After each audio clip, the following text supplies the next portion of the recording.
Good morning তোমাদের সকলকে। আমার আর গুল্লুর তরফ থেকে হচ্ছে তোমাদের সকলকে আমাদের পেজে অনেক অনেক ওয়েলকাম। তো এটা এক বৃহস্পতিবারের মানে গতকালের ভিডিও আর কি। তো বৃহস্পতিবার আমি ছুটি নিয়েছিলাম আমার ওয়ার্ক থেকে, তো গুল্লুর সাথে টাইম স্পেন্ড করার জন্য। তো সারাদিন আমরা দুজনে খুব খুব কোয়ালিটি টাইম স্পেন্ড করেছিলাম। অ্যাকচুয়ালি ছুটির দিন বিকেলবেলা একটু কোথাও না বেরোলে না আমার ভালো লাগে না। বিকেলবেলা যাই হোক একটু অরিত্র অফিস থেকে ফেরার পরে চলো আমাদেরকে নিয়ে একটু কোথাও বেরো।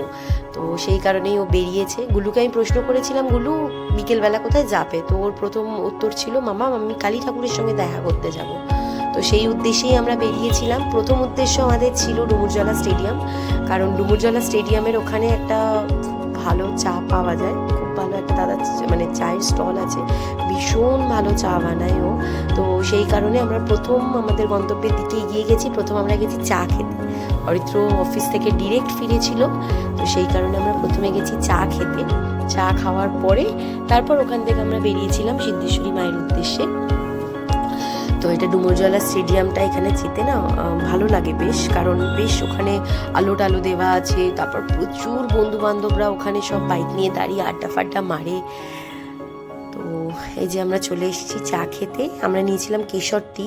চাটা ভীষণ ভালো করে দাদাটা, ভীষণ ভীষণ ভালো করে। তো অরিত্রকে আমি জিজ্ঞাসা করলাম কি গো তোমার রিভিউটা দাও, কেমন লাগলো চাটা। তো বলছে আই জাস্ট লাভ ইট, মানে ওকে তুমি সারাদিনে যদি সারাদিন চা দিয়েই রেখে দাও তাতেই হ্যাপি। তারপর ও আমাকে জিজ্ঞাসা করছিল তোমার রিভিউটা কেমন লাগলো। তো আমি বললাম অ্যাজ ইউজুয়াল আমার তো রিভিউ ভালোই পাবে তুমি, কারণ এই চাটা আমার ভালোই লাগে খেতে।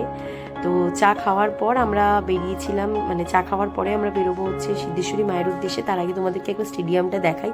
সামনেটা একটা না লেক আছে জানো তো, বেশ সকালবেলা এখানে মর্নিং ওয়াক করতে আসলে ভীষণ ভালো লাগে, মাইন্ডটা খুব রিফ্রেশ লাগে। আগে যেতাম আমি, বাট এখন আর টাইমের অভাবে যেতে পারি না। তো গুল্লুকে যখন আমি বললাম যে গুল্লু আসো তোমার একটা ভিডিও করি, বলতেই বেচারা ডান্স করতে শুরু করে দিল। দেখো একদম মানে ঋতিক রোশনের মতন বেচারা ডান্স করছে।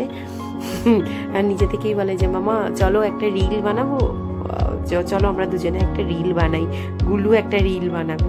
তো এরকম একটা ব্যাপার। তো এবার আমরা বেরিয়ে গেছি সিদ্ধেশ্বরী মায়ের উদ্দেশ্যে। তো আমি মাঝে মধ্যেই যাই মায়ের মন্দিরে, কারণ আমি যখন আমার মাইন্ডটা খুব ডিস্টার্ব থাকে বা আমি যখন কী করবো বুঝতে পারি না, তো সেই টাইমে আমি যাই মায়ের কাছে। কারণ সত্যি কথা বলতে সব কথা তো সবাইকে বলা যায় না।